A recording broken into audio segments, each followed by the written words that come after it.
오늘도 귀한 찬양 참 감사드립니다. 눈을 가만히 감고 듣고 있었는데 한 4, 50명이 부르시는 것처럼 그렇게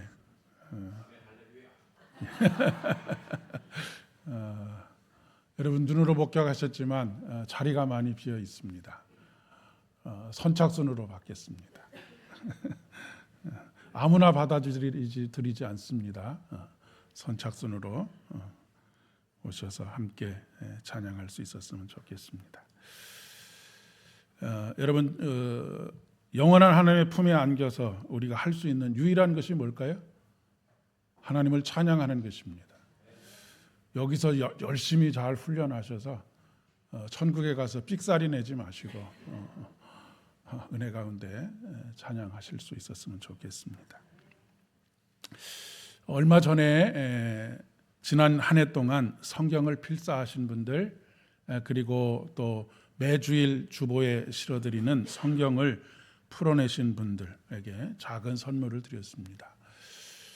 성경을 필사하신 분들 특별히 그 수고에는 참 한참 못 미치는 아주 작은 선물을 드리긴 했지만, 이미 성경을 쓰시면서 성경 퀴즈를 푸시면서 받은 은혜가 받은 선물이 너무나 크리라 생각을 하기 때문에 그냥 그 나눠드린 작은 선물은 흉내만 낸 것이다 라고 그렇게 생각하시면 좋을 것 같습니다. 그런데 성경 필사도 그렇고 성경 퀴즈도 그렇고 거의 대부분 우리 어르신들이 써서 내시고 또 성경을 풀어서 내셨는데, 어르신들부터 우리 어린아이들까지 다 함께 좀 참여를 했으면 어떨까라고 하는 그런 마음이 들었습니다. 물론 분주한 일상 속에서 시간을 내어서 자리에 앉아서 성경을 필사한다라고 하는 것이 결코 쉬운 일은 아닙니다. 그리고 1년에 한 번 성경을 읽는 것도 힘든데 성경을 쓴다라고 하는 것은 더 힘든 일이기도 합니다. 하지만 성경을 읽어내려가면서 써내려가면서 받는 은혜가 굉장히 크고 그 안에서 깨닫게 되는 하나님의 은혜가 너무나 크기 때문에 꼭 이 일에 함께 했으면 좋겠다라고 하는 생각이 듭니다.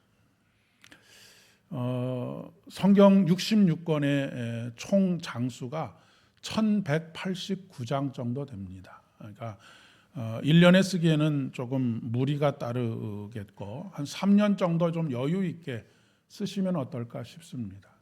3년을 여유 있게 쓰시면 3년이 한 1250일 정도 그렇게 되니까 한 50여일 정도는 여유가 좀 있습니다. 그러니까 하루에 한 장씩, 그리고 주일에는 한 2장 정도 이렇게 써내려 가시면 참 좋겠다라고 하는 생각이 듭니다. 특별히 이미 한 50일 정도, 40여일 정도가 2026년이 지나갔는데, 이번 주 수요일부터 시작되는 제2의 수요일부터 한 장씩 이렇게 써내려 가시면 2028년도 12월 31일 정도 되면 한 번 전체적으로 써내려갈 수 있지 않을까 싶습니다. 그렇게 하면서 얻게 되는 은혜가 또 어떤 은혜가 있느냐면, 우리가 설교를 듣는 것도 사실은 성경의 일부분의 이야기를 듣는 것입니다. 하지만 우리가 성경을 창세기부터 요한계시록까지 계속해서 읽어내려가는 가운데, 써내려가는 가운데 깨닫게 되는 한 가지 사실이 있습니다. 그것은 뭐냐면, 성경에 이런 말씀이 있었어? 라고 하는 것을 깨닫게 됩니다. 늘상 성경과 함께 살고 있는 저도 가끔 그런 그 생각이 들 때가 있는데, 여러분 한 번씩 도전해 보실 수 있었으면 참 좋겠다라고 하는 그런 생각을 하게 됩니다. 제가 여러 번 설명을 드렸는데, 우리가 예배를 드리면서 구약의 말씀과 시편의 말씀과 복음서의 말씀과 또 서신서의 말씀을 읽는 이유도 바로 여기 있습니다. 왜냐하면 하나님의 말씀이라고 하는 것은 이 전체적인 맥락을 이해하지 못하면 부분적으로만 알게 되고 부분적으로 깨닫게 되면 그것이 사사롭게 오늘 베드로후서의 말씀에 있는 것처럼 사사롭게 자신에게 유익이 되는 것으로만 생각을 하기 쉬운데 그렇게 하다 보면 하나님께서 본래 하시고자 하셨던 말씀과는 동떨어진 해석을 할 가능성이 굉장히 많이 있습니다. 그리고 하나님께서 약속하신 구약의 말씀, 그리고 그 약속이 성취되는 신약의 말씀, 그리고 그 약속이 성취되어져 가는 모든 인생의 과정 속에서 인간이 느끼게 되는 희노애락을 찬양으로 승화시킨 그런 시편의 말씀, 그리고 서신서의 말씀은 어떻게 하면 이 하나님께서 주신 하나님의 말씀대로 우리의 삶에서 실천하면서 살아갈 수 있을까라고 하는 것들에 대한 그 지침들을 우리에게 말씀하고 있는 서신서의 말씀들, 이런 말씀을 하나의 맥으로 꿰어가는 가운데 우리가 더 큰 은혜, 더 큰 깨달음이 있을 수 있기 때문에 그렇습니다. 여러분, 성경의 모든 말씀은 하나의 맥락을 가지고 있습니다. 약속하시고 약속을 성취하시고 구체적인 우리의 삶 속에서 어떻게 그 말씀을 살아가야 하는지에 대해서 이야기하고 있는데, 그것은 하나의 고울이 있습니다. 마치 우리에게 소원을 품게 하시고 소원의 항구를 향하여서 우리의 인생의 여정을 항해하는 것과 같이 우리의 삶의 목표점이 있다라고 하는 것입니다. 하나님께서는 이 목표점을 향하여서 인류의 역사를 이끌고 계시고 온 우주 만물의 역사를 이끌어가고 계시고 우리 한 사람 한 사람의 계획을, 인생을 이끌어가고 계십니다. 그렇기 때문에 이 큰 흐름 속에 있는 우리를 발견하게 되면 인생의 출렁거리는 사건과 순간들 속에서 우리가 요동하지 않을 수가 있습니다. 왜냐하면 이것은 결국 하나님께서 모든 것을 합력하여 선을 이루어 가시는 하나의 맥락이 있다라고 하는 것을 깨달을 수 있기 때문에 그렇습니다. 그러니까 성경을 창세기 1장 1절부터 요한계시록 22장까지 계속해서 하나의 맥락을 가지고 하나님께서 어떻게 구원을 이루시고 그 구원의 소망 가운데 우리를 어떻게 살아갈 수 있도록 하시는지를 면밀히 살펴보면 그 안에 내가 있고, 그렇기 때문에 내 삶에 소망이 있고 내 삶의 능력 가운데 붙잡힌 바 되는 하나님의 영광을 보는 그런 삶을 살 수 있게 됨을 말씀하고 계시는 것입니다. 그런 맥락에서 특별히 우리가 그 은혜 받은 구절, 아니면 중요하다고 생각되는 구절, 그런 단어들의 체크를 하고 밑줄을 긋지 않습니까? 학생들이 학교에서 공부를 할 때도 선생님께서 이거는 시험에 내실 만한 것이다 라고 생각하면 밑줄을 긋습니다. 그리고 그것에 중요하다라고 하는 표시를 해놓죠. 그런데 성경은 그렇게 읽으시면 안 됩니다. 성경은 오히려 밑줄 치지 않은 것, 남들이 아직 채 깨닫지 못하고 발견하지 못한 것, 이런 것들을 보고자 하는 노력들이 필요하다라고 하는 이야기입니다. 물론 믿음, 소망, 사랑 이런 아주 신앙에 있어서의 중요한 단어들에 주목하는 것도 필요하지만 성경에는 놀라운 반전들이 있는데 그 놀라운 반전들을 우리로 하여금 깨닫게 하는 단어들은 주로 연결하는 접속사들이 많습니다. 그러므로, 그러나, 그럼에도 불구하고 이런 단어들입니다. 그런데 우리는 사실 그런 단어들에는 별로 주목을 하지 않습니다. 그러다 보니까 이 전체적인 맥락 속에서 하나님께서 우리에게 어떤 은혜를 주시는지에 대해서 잘 깨닫지 못할 때가 굉장히 많이 있는 것이죠. 그리고 밑줄 치지 않은 그곳에서 우리는 숨겨진 보물들을 발견하게 됩니다. 우리가 예수를 믿으면서 아주 빈번하게 사용하는 단어 중에 하나가, 구절 중에 하나가 바로 하나님께 영광을 돌린다라고 하는 단어입니다. 근데 우리가 이것을 굉장히 파편적이고 단편적으로 그렇게 사용하는 경우들이 굉장히 많이 있습니다. 우리가 찬송할 때도, 기도할 때도 하나님께 영광을 돌릴 수 있도록 해달라라고 하는 그런 간구와 그런 찬양, 하나님께 영광을 돌리는 찬양들을 하곤 하는데, 그런데 이것이 굉장히 우리들에게 있어서 파편적이고 또 부분적인 의미들로만 사용되고 있다라고 하는 그런 이야기입니다. 남보다 잘 되고, 아니면 어떤 어려운 문제가 해결이 되고, 남보다 높은 자리에 오르고, 아니면 시상대에 오를 정도의 삶을 맞이하게 됐을 때 우리가 하나님께 영광을 돌린다라고 하는 그런 표현들을 사용하지만, 만약에 그렇다고 한다면 시상대에 오르지 못했거나 아니면 남보다 잘 되지 못하면 영영 우리는 우리의 인생 속에서 단 한 번도 하나님께 영광을 돌리지도 못하고 하나님의 영광을 보지도 못하는 그런 삶을 산다라고 이야기할 수 있지 않겠습니까? 성경에서 말하는 하나님께 영광을 돌린다라고 하는 것은 전혀 다른 의미를 가지고 있다라고 하는 것입니다. 이것이 바로 전체적인 맥락 속에서 우리가 말씀을 이해해야 하는 그런 이유인 것이죠. 하나님의 영광은 하나님 자신입니다. 우리가 하나님께 영광을 돌린다라고 하는 것은 우리의 삶의 자리가 어떠하든지 간에, 어떤 형편에 있든지 간에, 높은 자리에 있든지 성공하는 자리에 있든지 낮은 자리에 있든지 실패한 자리에 있든지 간에 하나님을 보는 것, 그곳에 계신 하나님을 발견하는 것, 그곳에서 나와 함께 계시는 하나님을 깨닫는 것, 이것이 바로 하나님께 영광을 돌리는 것입니다. 우리를 높이시는 데에서는 우리를 높이시는 하나님을 발견하고 그분에게 영광을 돌려드리는 것이고, 우리가 낮은 곳에 있을 때, 실패의 자리에 있을 때, 낭망의 자리에 있을 때 하나님은 그 자리를 외면하시는 하나님이 아니십니다. 하나님은 여전히 그곳에 계시고 우리를 위로하시고 우리를 감싸주시고 우리에게 힘을 주시는 하나님이십니다. 그러니 우리는 그곳에서 하나님을 발견하게 되고 그곳에서 일하고 계시는 하나님께 영광을 올려드릴 수 있는 것이죠.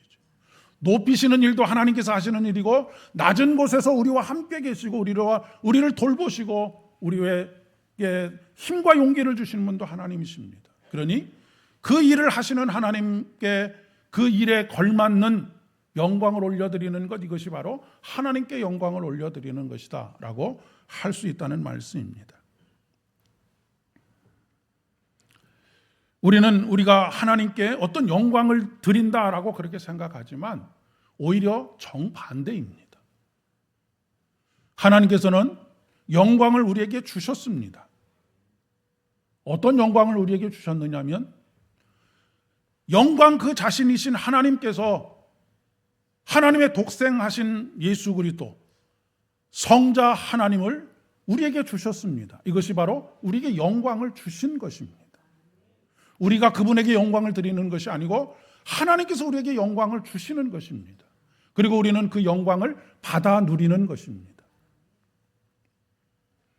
요한복음 1장 14절의 말씀에 보니까 말씀이 육신이 되어 우리 가운데 거하심에 우리가 그의 영광을 본다라고 그렇게 말씀하고 있습니다. 말씀이 육신이 되어서 낮고 천한 이 땅에 오셔서 예수 그리스도를 통해서 하나님의 영광을 우리에게 보여주셨다는 것입니다. 그리고 우리는 그 삶의 자리에서 하나님의 영광을 보게 되고, 그 하나님께 우리에게 영광을 주신 그 하나님께 그 하나님의 행위, 그 하나님의 일하심에 대해서 합당한 이름의 영광을 노래하고 찬양하게 된다라고 하는 것을 말씀하고 있습니다.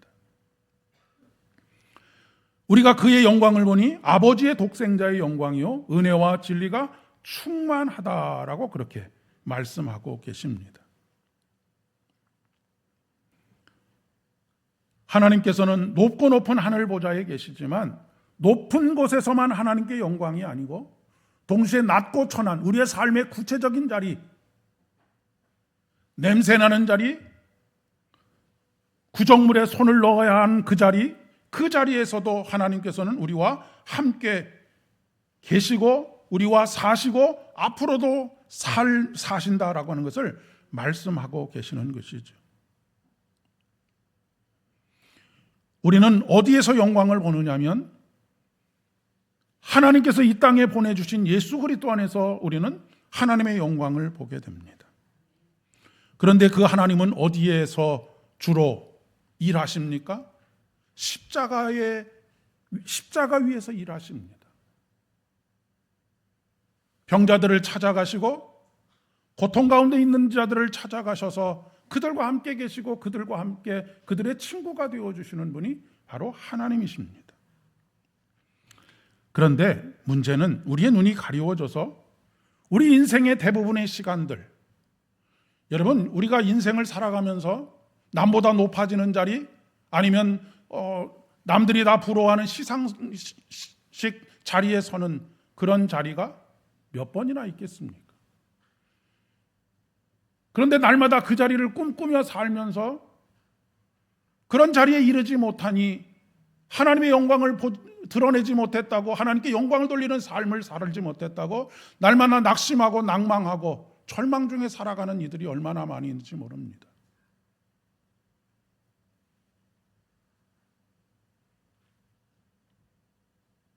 정작 우리의 삶의 곳곳에 계시는 하나님의 영광을 보지 못하고 깨닫지 못하는 것이죠.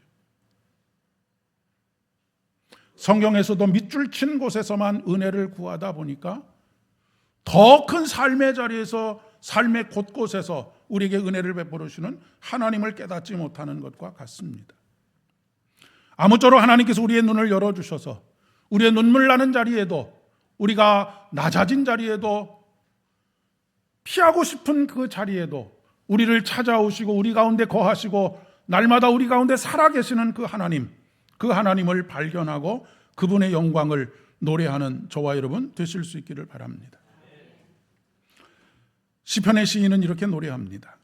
내가 하늘에 올라갈지라도 거기 계시며 음부에 내 자리를 펼지라도 거기 계시나이다. 내가 새벽 날개를 치며 바다 끝에 거할지라도 곧 거기서도 주의 손이 나를 인도하시며 주의 오른손이 나를 붙드시리이다 라고 그렇게 노래하고 있습니다. 사도 바울은 이렇게 자신의 인생을 고백합니다. 내가 부한데도 처할 줄 알고 가난한데도 처할 줄 알았다. 그리고 일체의 삶의 비결을 배웠다라고 그렇게 고백하고 있습니다. 여러분, 핵심은 무엇이냐면 내가 부하게 되었느냐, 내가 승리하게 되었느냐, 내가 남들이 부러워하는 시상대의 자리에 올랐느냐가 아닙니다. 핵심은 하나님께서 나와 지금 함께 계시느냐라고 하는 것입니다. 사도 바울은 부한 데 있을 때에도 하나님과 함께 있었고 가난한 데 있을 때도 하나님과 함께 있었습니다. 감옥에 갇혀 있을 때도 하나님과 함께 있었습니다. 그러니 그는 모든 자리에서 하나님의 영광을 보게 되는 것이죠. 일체의 비결이라고 하는 것은 무엇이겠습니까? 다른 것이 아니라 처세술을 배웠다든가 아니면 돈을 버는 방법을 배웠다라든가 이런 것이 아니라 내가 있는 그 자리에서 하나님을 경험하는 것, 그분의 영광을 보는 것, 이것이 내 삶의 만족과 기쁨과 평강을 주는 유일한 비결이라고 하는 것을 배웠다라고 하는 그런 이야기가 되겠습니다. 하나님은 세상 모든 곳에 계십니다. 그 어느 곳도 예외일 수 없습니다. 오늘 시편의 기자는 음부에 내가 자리를 펼지라도 하나님은 거기 계시다라고 말씀하십니다. 다니엘서 3장에 보면 다니엘의 세 친구 사드락과 메삭과 아벳느고가 바벨론 왕 느부갓네살 신하들의 음모에 빠져서 평소보다 7배나 뜨겁게 만든 뜨거운 풀무불에 던져지게 됩니다. 평소보다 7배나 뜨거워진 풀무불, 무엇을 떠올리게 됩니까? 지옥을 떠올리게 됩니다. 그런데 그 풀무불에 던져진 사드락과 메삭과 아벳느고, 느부갓네살 왕이 가만히 풀무불 안을 보니까 분명히 3사람이 던져졌는데 4사람이 죽지 않고 타지 않고 걸어다니는 것을 보게 되었다라고 성경은 기록하고 있습니다. 그리고 넷째를 보니까 신과 같았다, 신의 아들과 같았다라고 하는 표현을 하고 있습니다. 마치 지옥과 같은, 음부와 같은 그런 상황이라고 할지라도 우리 주님께서 그곳에 함께 계시면 불에 태워지지도 않고 죽지도 않고 하게 된다라고 하는 것을 상징적으로 보여주는 사건이라고 이야기할 수 있다는 말씀입니다. 핵심은 하나님께서 그곳에 계시냐라고 하는 것입니다. 여러분, 사업에 실패하셨습니까? 사업에 실패했더라도 그곳에 하나님께서 함께 계시는 것을 우리가 깨닫게 된다고 한다면 그곳은 우리로 하여금 오히려 즐거워하고 그분의 구원을 감격스럽게 노래할 수 있는 자리가 될 수 있게 하심을 말씀하고 계시는 것입니다. 오늘 마태복음의 말씀에서 예수님께서 베드로와 야고보와 그 형제 요한을 데리고 따로 산에 올라가셨다라고 기록하고 있습니다. 그런데 그들 앞에서 변형이 되셔서 그 얼굴이 해같이 빛나고 옷이 빛과 같이 휘어졌다라고 그렇게 기록합니다. 제자들에게 있어서는 인생 최고의 경험을 하게 된 것입니다. 더 이상 높아질 수 없는 그런 자리에 올라가게 된 것이죠. 베드로는 이 자리가 영원하여지기를 원했습니다. 날마다 높은 자리에 있고 날마다 부자로 살아가며 날마다 사람들의 부러움과 존경을 한 몸에 받는 그런 인생을 살아가고자 하는 그런 마음이 들었을지 모르겠습니다. 그래서 내가 초막셋을 짓고 싶습니다. 하나는 예수님을 위해서, 하나는 모세를 위해서, 하나는 엘리야를 위해서 짓겠습니다. 그리고 영원히 여기서 살았으면 좋겠습니다. 그러나 예수님의 관심은 어디에 있었습니까? 산 밑에서 벌어지고 있는 사건들에 있었습니다. 산 밑에서는 어떤 일이 벌어지고 있었느냐면 귀신이 들려서 아들이 물에도 넘어지고 불에도 넘어지는 그런 아주 절박한 상황 속에 있는 사람이 기다리고 있었습니다. 그리고 예수님께서는 그곳 산에서 내려오셔서 그곳에 찾아가시고 만나시고 그리고 마침내 그를 조종하던 귀신을 내어 쫓으시고 그를 온전케 하시는 귀한 은혜를 베풀어 주십니다. 귀신이 쫓겨나갔다라고 하는 말은 그냥 우리가 남양 특집처럼 아주 무섭고 두려운 그런 일들을 떠올리는 것이 아니라 귀신이 쫓겨나갔다라고 하는 것은 주인이 바뀌었다라고 하는 것을 말하려고 하는 것입니다. 성경에서 말하는 귀신이 쫓겨났다라고 하는 것은 주인이 이제는 바뀌었다라고 하는 것을 말하는 것이죠. 사망의 권세를 사로잡고 있는 귀신, 그것이 주인 되어서 불에도 넘어지게 하고 물에도 넘어지게 했던 그런 상황 속에서 이제는 선한 목자가 되셔서 푸른 초장으로 이끄시는 예수 그리스도께서 그 인생의 주인이 되셨다라고 하는 그런 의미입니다. 누가 인생의 주인이 되느냐 하는 것이 중요합니다. 다윗은 시편 1편에서 이렇게 고백하지 않습니까? 사망의 음침한 골짜기를 지날지라도 주께서 나와 함께 하심이라. 이것이 우리 신앙의 핵심입니다. 신앙생활은요, 결코 영적인 도피가 아닙니다. 기도원에 들어가서 세상의 모든 걱정과 염려를 다 내려놓고 거기서 하나님을 만나며 그런 삶의 상황 속에서 일평생을 보내는 것, 이것이 하나님의 뜻이 아니라고 하는 것입니다. 하나님은 우리의 구체적인 삶의 자리로 내려오십니다. 그리고 우리를 만나주시고 자신의 영광을 보여주십니다. 자신의 영광을 보여주심으로 말미암아 우리는 하나님을 볼 수 있게 되는 것이죠.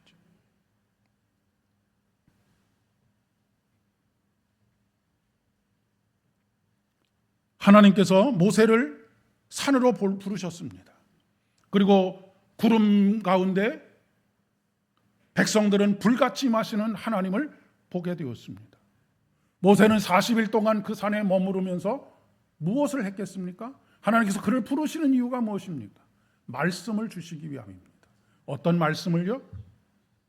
구체적인 삶의 자리에서 어떻게 살아가며 하나님과의 사귐 속에서 어떻게 하나님의 백성으로 살아가야 할지, 그리고 그 약속을 이루어 가시는 하나님의 능력이 어떻게 함께하고 있는지를 가르쳐 주시기 위해서 산으로 부르셨습니다. 그런데 모세가 만약 어떻게 살아가야 할지, 하나님께서 어떻게 이끄실지에 대한 말씀을 받았음에도 불구하고 계속해서 산에 머물러 있었다고 한다면 어떻게 되겠습니까?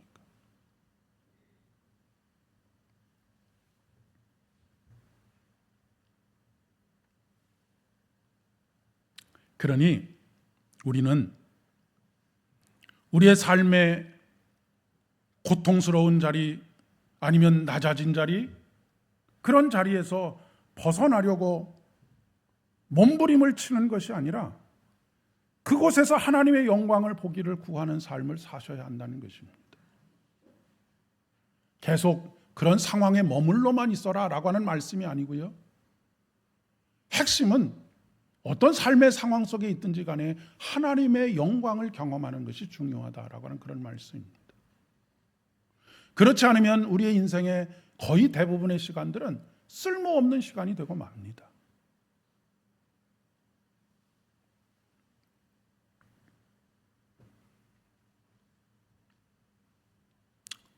출애굽한 백성들을 광야에서 40년 동안 하나님께서 매일 만나를 주셨습니다. 백성들은 새벽마다 그곳에 나가서 만나를 주었습니다. 그리고 그것으로 요리해서 먹었죠. 먹을 것을 주셨구나 라고 하는 것이 아닙니다. 매일마다 만나를 주셨다라고 하는 것은 매일 새벽마다 이스라엘 백성들은 그곳에 나가서 음식을 준비하시는 마치 어머니와 같은 하나님을 만날 수 있게 되었다라고 하는 사실입니다. 그런데 어떤 사람들은 이까진 것, 사소한 것, 내가 그래도 애굽에서는 가끔 고기도 먹었는데 여기서는 맨날 풀떼기만 먹고 사네? 라고 생각하고 그곳에 계신 하나님, 그것을 준비하신 하나님을 전혀 깨닫지 못하고, 그렇기 때문에 하나님의 영광도 보지 못하고 구원도 경험하지 못하고, 그런 사람들의 결과가 무엇입니까? 맨날 불평과 불만 속에서 애굽에서 살던 데가 더 좋았다? 왜 우리들을 이렇게 끌고 나와서 우리로 하여금 이런 상황에 처하게 하느냐? 모세에게 공박하고 하는 일들로 자신의 시간들을 채워갔던 것이죠. 그러나 매일 새벽마다 나가서 오늘도 하나님께서 나를 위해서 이것을 준비해 주셨구나라고 하는 것을 깨달았던 사람들은 매일매일 기적을 경험하는 것입니다. 매일매일 하나님의 영광을 그곳에서 본 것이지요. 아무것도 아닌 것 같은 만나를 주우면서 그들은 그 하나님의 영광을 그곳에서 본 것입니다. 사랑하는 여러분, 우리도 매일 아침 학생은 학교로 가고, 직장에 있는 사람들은 직장에 가고, 사업을 하는 사람들은 사업장에 가고, 그래도 밭과 논을 가지고 계시는 분들은 또 밭과 논을 향하여서 나아갑니다. 하루의 삶이 분명히 있지요. 중요한 것은 그 하루의 삶 속에서 사소한 일 같고 아무것도 아닌 일 같은 그 일들 속에서 하나님의 영광을 보는 사람들이 되어야 하겠다는 것입니다. 하나님의 영광을 본 사람들은 구원을 경험하는 사람들입니다. 구원의 기쁨과 감격이 있는 사람들이죠. 그러면 이 구원의 기쁨과 감격이 있는 사람들의 가장 먼저 나타나는 삶의 태도가 무엇입니까? 감사하는 것입니다.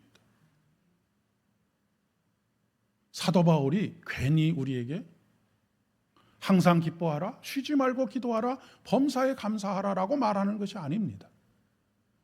사도 바울은 매일마다 구원을 경험했던 것이죠. 하나님의 영광을 경험했던 것입니다. 어디서요? 만나를 줍는 삶의 터전에서. 그를 위해서 준비하시고 그를 위해서 일하시는 하나님을 발견했던 것이죠. 이것이 우리 인생의 행복의 비결입니다. 아무쪼록 이번 일주일의 삶 속에서도 여러분의 삶의 구체적인 자리에서 높은 곳에만 하나님이 계시다라고, 시상식 때에만 하나님이 계시다라고 그렇게 믿지 말고, 여러분의 삶의 구체적인 자리에서 구정물에 손을 담그는 설거지의 자리에서도 하나님의 영광을 보게 되는, 그리고 기쁨과 감사로 주님을 찬양하게 되는 저와 여러분 되실 수 있기를 진심으로 축복합니다. 기도하겠습니다. 아버지 하나님, 은혜를 진심으로 감사드립니다. 우리 하나님 아버지의 영광을 우리 주님을 통하여 우리에게 보여주시고 죄인들과 세리들의 친구가 되어주셔서 그 삶의 바닥에서 그들과 함께 사시고 그들에게 하나님을 보여주시고 구원의 기쁨과 감격으로 춤추게 하신 아버지 하나님, 오늘 우리의 삶의 자리에서도 그 하나님을 발견하며 깨달을 수 있도록 은혜를 더하여 주시옵소서. 그리하여서 우리의 삶의 자리에서 날마다 하나님의 영광을 보게 하시고 구원의 감격을 누릴 수 있도록 은총을 더하여 주시옵소서. 우리의 처지와 형편이 어떠하냐가 우리의 삶을 흔들어대지 못하도록 하여 주옵시고 우리의 삶의 중심이 내 삶의 그 자리에 하나님께서 함께 계시느냐라고 하는 것이 우리의 삶의 중심이 되게 하여 주옵소서. 예수님의 이름으로 기도드립니다.